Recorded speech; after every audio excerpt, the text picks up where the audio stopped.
Vestmannaeyjabær vill að vinnslustöðin bæti að fullu tjón sem skip félagsins olli á einu neysluvatnslögninni til Eyja. Tjónið er metið á 1,5 milljarð en vinnslustöðin býður fjórðung þess í bætur. Þingkosningarnar sem fara fram hér í Bretlandi á morgun fara í sögubækurnar og verða rannsóknarefni langa hríð.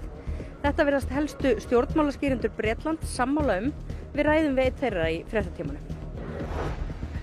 Óttast er að stórtjón verði á Jamaiku af völdum fellibylsins Beryl sem er nú við strendur landsins. Bylurinn hefur þegar valdið miklu tjóni annars staðar í Karabíska hafinu. Hæfir umsækjendur komust ekki inn í fangavarðanám og ákvarðanir Fangelsismálastofnunar þar voru ómálefnalegar, segir í úrskurði frá dómsmálaráðuneytinu. Formaður Fangavarðafélagsins segir að bæta þurfi starfsaðstæður. Leiðin í Bláa lónið frá höfuðborgarsvæðinu styttist nær 30 kílómetra í dag þegar ný leið var opnuð frá Grindavíkurvegi. Vegurinn hafði verið lokaður síðan fyrir síðasta gos.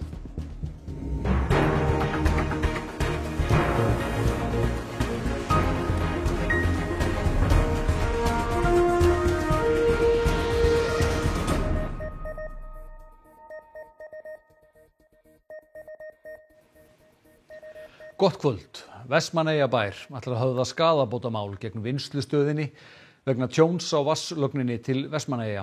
Kostnaður nemur minnst 1,5 milljarði króna að mati bæjarstjóra. Eina vatnslögnin til Vestmannaeyja skemmdist illa í fyrra og síðan hefur verið deilt hver skuli greiða fyrir viðgerðina. Hólmfríður Dagný Freyjónsdóttir fréttamaður var í Vestmannaeyjum í dag. Það er hér í innsiglingunni við Klettsnef sem að lögnin liggur undir. Hún er skemmd á 300 metra kafla eftir að skip vinnslustöðvarinnar festi akkeri í henni miðjan nóvember. Núna í hádeginu þá tók bæjarráð ákvörðun það í samráði við HS-veitur að við teljum fullreynt að ná fram þeim bótum sem við þurfum til að laga lögnina. Þannig að það var tekin ákvörðun að sækja í rauninni á vinnslustöðina, Vís og Huginn EHF og fara með málið í dóm. Af því að það verður ekki náðst neitt samtal það að við fáum að greiddar þær bætur sem þarf til að laga lögnina. Að sögn Írisar nemur tjónið að minnstakosti 1.500 milljónum króna. Þær bætur sem Vestmannaeyjabæ hafa borist fyrir tjónið á vatnslögninni í kringum 360 milljónir. Það auðvitað dugir engan veginn fyrir því tjóni sem varð. Að óbreyttu falli gríðarlegur kostnaður á íbúa Vestmannaeyja í gegnum vatnsgjöld. Sigurgeir Brynjar Kristgeirsson, framkvæmdastjóri vinnslustöðarinnar, segir að vinnslustöðin ætlir sér að fara eftir reglum, sama hver ber að endingu kostnað á tjóninu. Samfélagslega ábyrgð fyrirtækja, hún felst í því að halda reksturinn gangandi, vera vel rekinn, hugsa reksturinn og passa upp á hann, því að einungis með góðum rekstri, hagnaðarrekstri, þá getum við verið að byggja upp öflugt og kraftugt samfélag. Þar á meðal að borga skatttekjur til Vestmannaeyjabæjar og ríkisins. Hann segist ekki hafa áhyggjur af málaferlum. Vestmannaeyjabær hefði þó getað tryggt sig betur. Bænum hefði verið lóga lagið að tryggja lögnina fyrir tjóni sem aður gat orðið. Og þetta gat verið hvaða skip sem þar á meðal Herjólfur. Það er ekki tryggingafélag að fara að borga fyrir tjón sem einhver annar er að valda. Það er auðvitað hans sem veldur tjóninu að vera tryggður fyrir því. Það er engin sanngirni í því að íbúar í Vestmannaeyjum þurfa að borga fyrir tjón sem þeir ekki valda. Það er útlit fyrir algjöra kúvendingu í neðri málstofu breska þingsins eftir þingkosningarnar á morgun. Íhaldsflokkurinn gæti fengið sína verstu útreið í tæplega 200 ára sögu flokksins. Ólöf Ragnarsdóttir er í Lundúnum. Ólöf, er titringur í samfélaginu? Það er sannarlega óhætt að segja það og eiginlega bara rúmlega það. Sama hvert við förum hérna, þá heyrir maður út undan sér að það eru allir að tala kosningarnar og mikill spenningur fyrir því hvernig þær munu fara. Í dag var síðasti dagur kosningabaráttu. Það má ekki vera með neina kosningabaráttu á morgun á kjördag sem sagt. En það eru aðeins 6 vikur síðan Rishi Sunak, forsætisráðherra og leiðtogi Íhaldsflokksins, boðaði til þessara kosninga. Við skulum aðeins rifja upp atburðarásina. Boris Johnson leiddi Íhaldsflokkinn í gegnum síðustu þingkosningar 2019 þegar hann vann stórsigur og verkamannaflokkurinn fekk sína verstu útreið í áratugi. Nú hefur þetta snúist við ef marka má skoðanakannanir. Í dag eru 6 vikur síðan Rishi Sunak stóð fyrir utan Downingstræti 10 í grenjandi rigningu og boðaði til kosninga. Now is the moment for Britain to choose its future.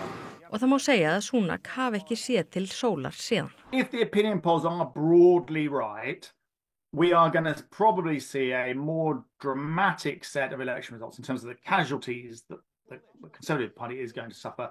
And certainly we have seen in most of, well, certainly we've seen in all of the 21st century, most of the 20th century, possibly going back to sort of 1832 and that point, you know, when British party politics sort of almost began. 50 milljónir á kjörskrá og kjörnir eru 650 þingmenn í jafnmörgum einmenningskjördæmum, svo sem hlýtur flest atkvæði í hverju kjördæmi kemst á þing. This has been a Tory seat forever, for 32 years, longer than I've been alive. And so this is actually quite an exciting election for me because this is the first time that actually Lib Dems might win and actually my vote might count towards something. Because in the past I've felt that way. Even though I have voted, I felt like my vote isn't important because it's always going to be Tory. The only time I voted Conservative in my life was at the last election when Johnson promised us that we would get our waters back and he lied through his teeth and we got nothing. Absolutely nothing. Til þess að ná hreinum meirihluta þarf minnst 326 þingmenn. Það er líklegt að verkamannaflokknum takist það á morgun.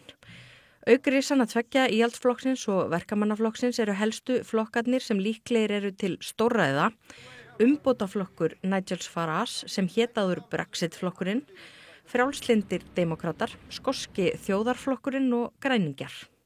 Flokknum sem fær flesta þingmenn er svo boðið að mynda ríkisstjórn og leiðtogi þess flokks verður yfirleitt næsti forsætisráðherra.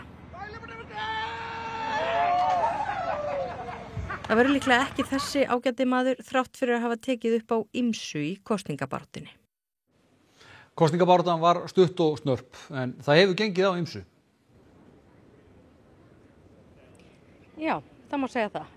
Nánast strax í upphafi þá kom upp skandall innan íhaldsflokksins tengdur forsætisráðherra þegar kom í ljósa að menn í hans starfsliði höfðu veðjað á að kosningarnar yrðu 4. júlí sem að kom næstu því öllum á óvart nema greinilega þessum ágætum mönnum og svo leið ekkert á löngu þar til Farage leiðtogi umbótaflokksins þurfti að svara fyrir vægast sagt rasíska orðræðu sjálfboðaliða innan flokksins. Það er yfirleitt nóg að vera í breskum stjórnmálum. Það hefur stemt í stórsigur verkamannaflokksins, en hvernig er staðan núna? Hvað segja nýjustu skoðanakannanir? Þær segja eiginlega bara það sama og í upphafi. Við ræddum þetta einmitt við John Curtis sem er stundum kallaður skoðanakannana gúrú og maðurinn sem allir horfa til þegar það er kosið í Bretlandi því við náðum honum svona rétt á milli æfinga fyrir kosningasjónvarpið hjá BBC á morgun og hann sagði okkur það að það væri eiginlega bara kemur eiginlega ekkert annað til greina en að sá sem flytur inn í Downingstræti 10 eftir þessa kosningar það verður Keir Starmer leiðtogi verkamannaflokksins. And of course he will be coming into office at a time when we have a problem with the fact that taxes are high. We've got a problem with the fact, however, that we've got very high levels of borrowing. We've got a problem that public services don't work.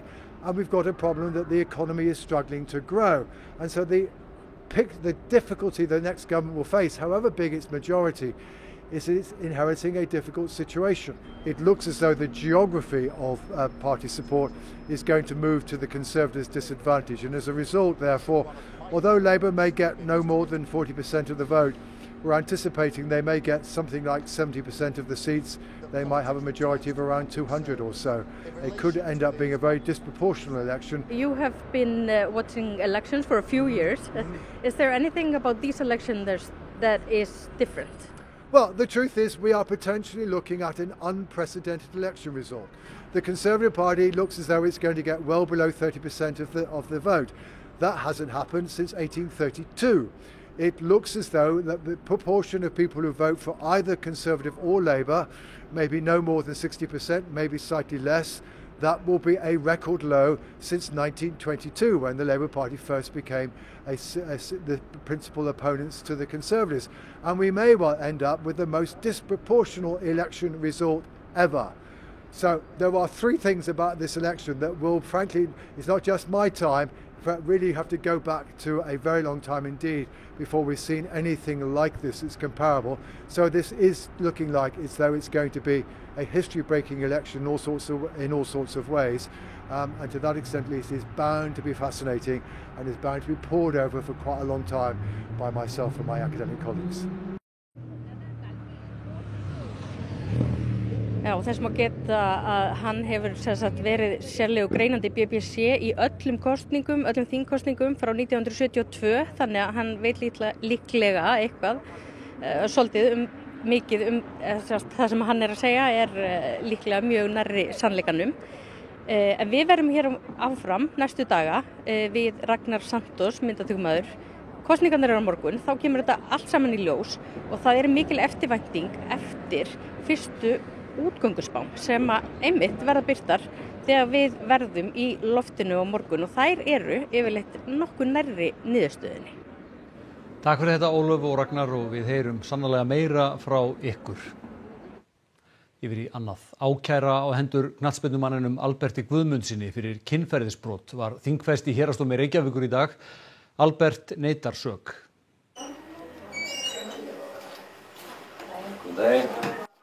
Albert var kærður fyrir kynferðisbrot gegn konu fyrir rétt tæpu ári í ágúst í fyrra. Lögregla rannsakaði málið og vísaði því síðan til héraðssaksóknara. Héraðssaksóknari felldi málið niður í vor með þeim rökum að það væri ekki líklegt til sakfellingar. Konan kærði þá ákvörðun til ríkissaksóknara sem sneri ákvörðun héraðssaksóknara við. En ríkissaksóknari vísaði málinu ekki aðeins aftur til héraðssaksóknara, heldur mælti beinlínis fyrir að hann skyldi ákæra. Það var svo gert í síðasta mánuði.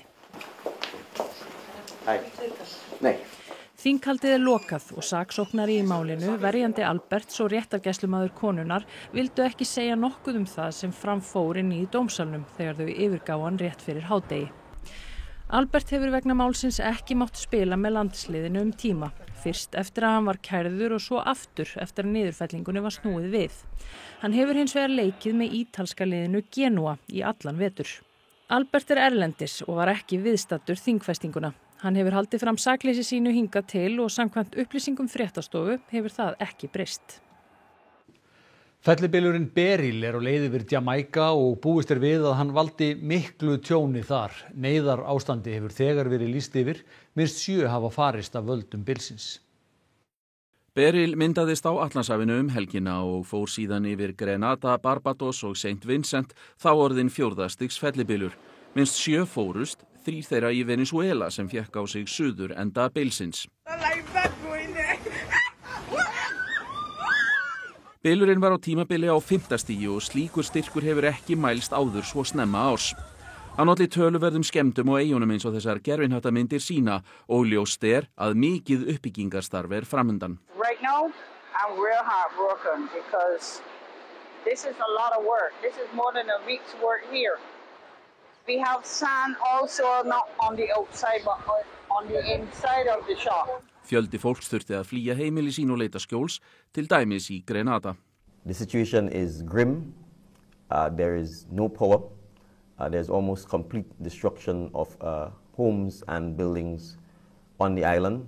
Fellibylurinn heldur áfram í vesturátt og í þessum töluðu orðum við Jamaíka. Þar óttast að hann valdi mun meira tjóni en á fyrri viðkomustöðum. Ferðamenn hafa flúið eyjuna unnvörpum og fólk hefur hamstrað nauðsynjar. I am now declaring the whole of Jamaica to be a disaster area. Neyðarstigið gildir í viku. Búið að rýma staði sem eru líklegri til að verða fyrir flóðum og aurskriðum. Íbúar annar staðar gera þær ráðstafanir sem hægt I have no control over what is coming, so I just have to pray that all people of Jamaica is safe. Bylurinn heldur síðan áleiðis að Mexíkóflóa þar sem hann veikist smám saman niður í hitabeltistorm eftir því sem líður á vikuna. Fangavörður segir starfsfólk fangelsina rakt við að leita réttar síns og tjá skoðanir af ótta við afleiðingar Hæfir umsækjendur komust ekki inn í fangavarðanám og ákvarðanir Fangelsismálastofnunar þarum voru ómálefnalegar. 20 voru tekin inn í fangavarðanám sem hófst í janúar. 42 sóttu Nokkrir sem fengu synjun kærðu ákvörðunina til dómsmálaráðuneytisins. Fréttastofa hefur úrskurð vegna einnar kæru undir höndum. Ráðuneytið segir í úrskurðinum að Fangelsismálastofnun hafi ekki farið eftir málefnalegum mælikvörðum og að vinna við inntöku í námið hafi verið ónákvæm og óviðunandi. Það hafi leitt til þess að hæfir umsækjendur voru ekki teknir inn í námið. Ágallarnir teljist verulegir og ættu almennt að leiða til ógildingar. Guðrún Hafsteinsdóttir dómsmálaráðherra segist í samtali við fréttastofu harma að svo margt hafi farið úrskeiðis í inntökuferlinu. Hún segist ekki telja að þau sem kærðu geti leitað réttar síns frekar, en ítrekar að aftur verði tekið inn í námið í haust.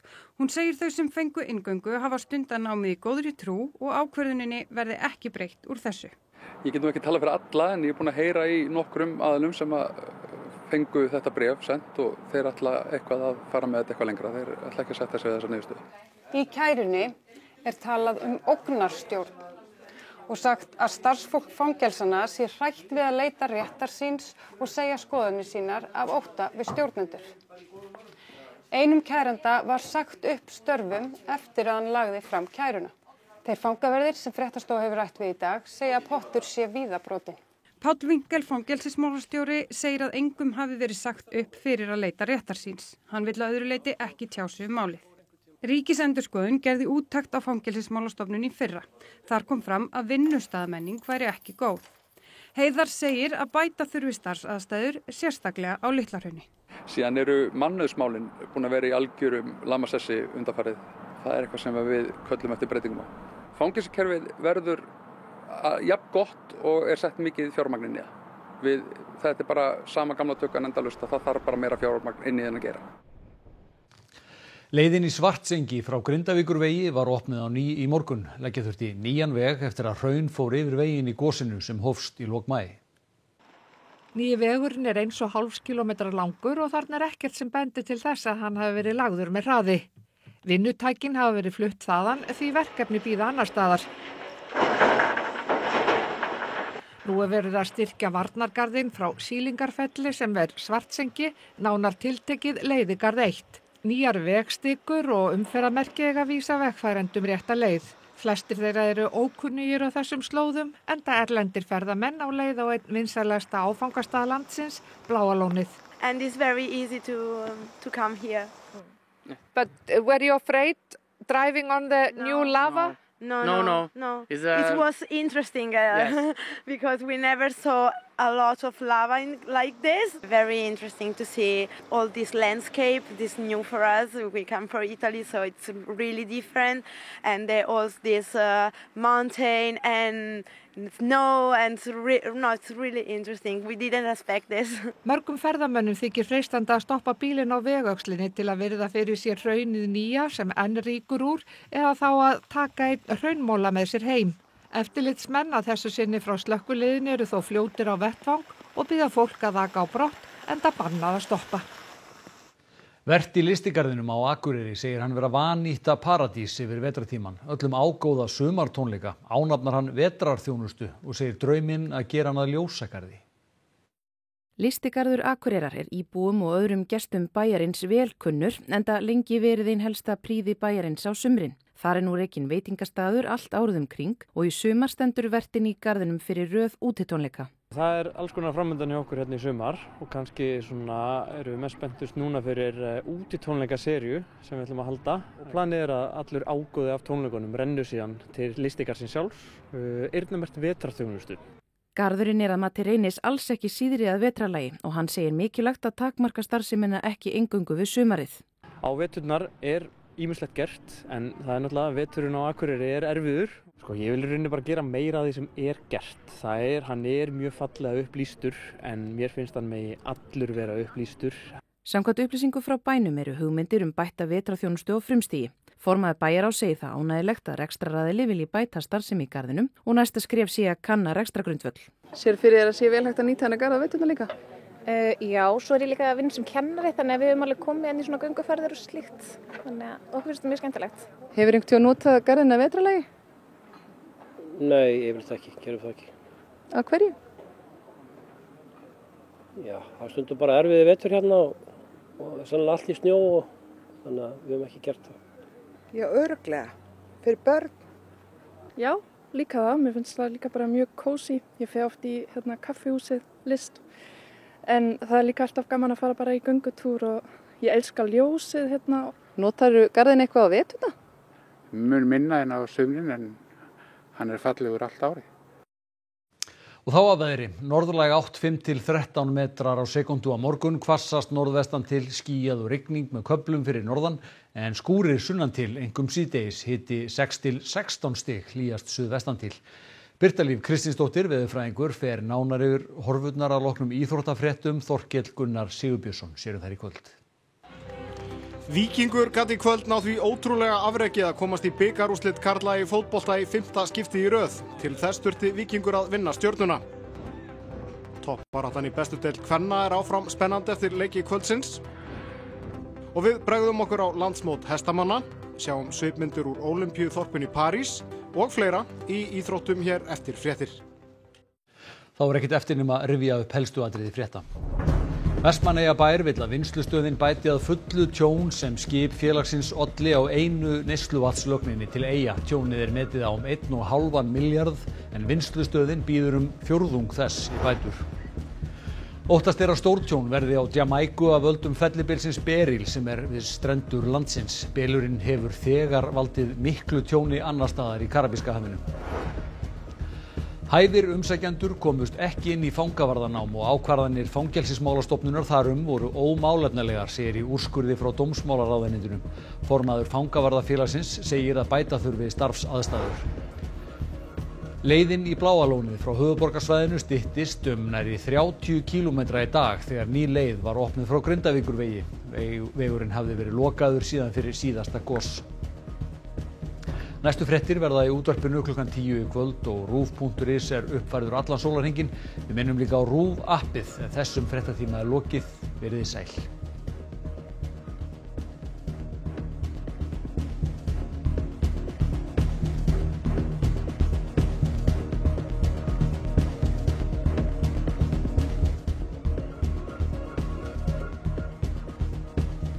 Annað kvöld á RÚV.